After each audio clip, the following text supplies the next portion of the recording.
Празнувахме Байрама, докато свекърва ми беше жива. Събирахме се, празнувахме, прощавахме се при победи.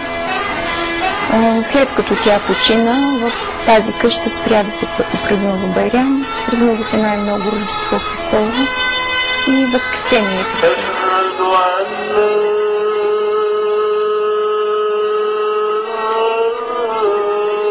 Наско, 21 годишния син на Реджепи Силва, разказва за предразсъдъците към турците. Имам приятели, които като сме на дискотека и като пуснат турска песен и излизат навънка, което мен много ме очудва. И аз ги питам: добре бе хора, защо мразите само Турция? Вие не мразите ли византийците, заради които също сме били под робство? Те не могат да дадат ясен отговор. Петвековното робство по някакъв начин им влияе не директно, индиректно, и по този начин един вид изразяват омраза към Турция. Невена, майката на Силва, също е станала евангелистка. В Южните Родопи живее население, което се наименува помаци. Тук се намират 3 села, които говорят на турски език, обградени от всякъде с хора, които говорят на български. Това са селата Гьоврин, Горкотно и Борин. Обичам всички хора в Гьоврин. Обичам и всички хора, които са сътворени и създадени в Господа.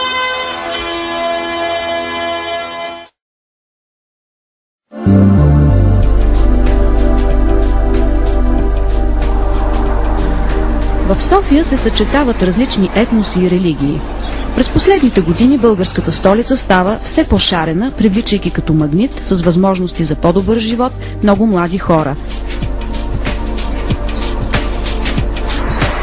Кои са младежите в 2-милионна София, които се влюбват независимо от предразсъдъците и разликите между българския и турския тип фамилни отношения? Людмила и Селчук Алипиеви са българо-турско семейство от София. Селчук е роден в Разград, следвал в Софийския университет, срещнал любовта на живота си – Люси, която е родом от Правец. Познават се от 11 години, оженили са се преди 5 години, наколкото е и техния син Теоман. Вкъщи говорят на български език.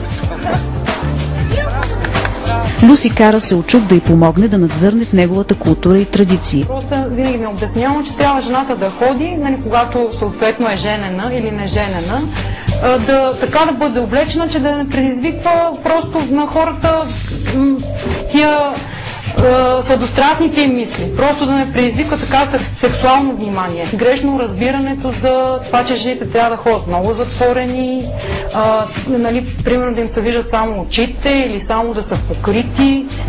Кога е Рамазан, Байрама, там на Рамазан, предния месец преди точно да стане Байрама, че се спазва един уруч там на пост, който отпреди изгрее слънце и след като залезе слънцето, не се консумира абсолютно нищо, дори и вода. И, например, вечер, че след там залязването на слънцето си има една молитва, която се казва Ифтар, по-известната в Турция, така всички го наричат. И след този Ифтар вече като се прочете и всеки може вече да седне да хапне, като хубавото е първата ти хапка да бъде форма. И турските и българските роднини не одобрявали желанието на Люси и Селчук да се оженят. Затова двамата влюбени предварително взели решение по много въпроси и различия, които биха могли да станат препъни камък на техния брак. Вече мога да направя компромис с името на детето.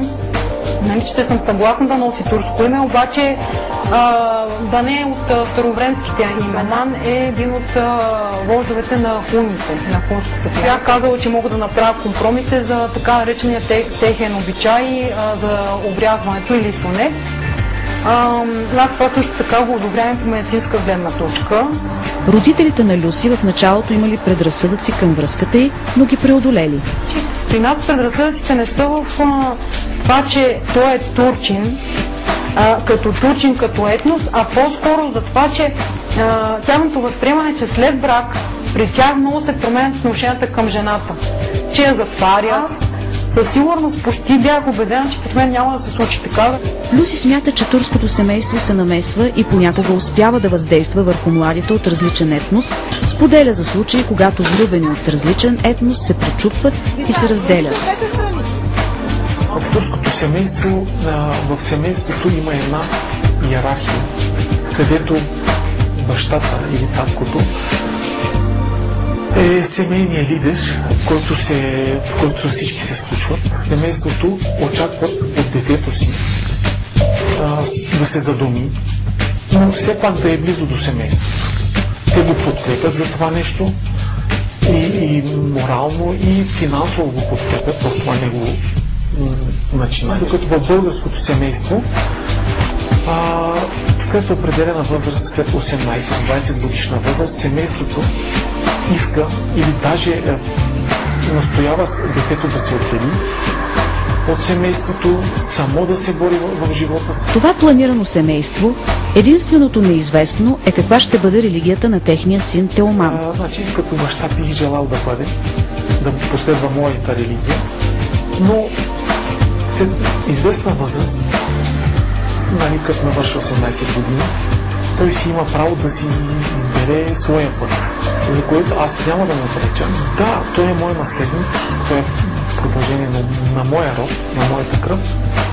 Бих искал да бъде така, да приема моята религия, да продължи това нещо. Но както казвам, след определено време, след определена възраст, ако нямаш това желание, няма как да го накарам да го направя.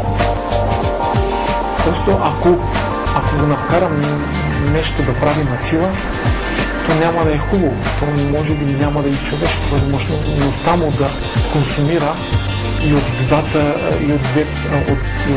етноса, и от двете религии, и от двете държави, мисля, че ще го направи по-щастлив, по-отворен, човек с по-широк мироглед.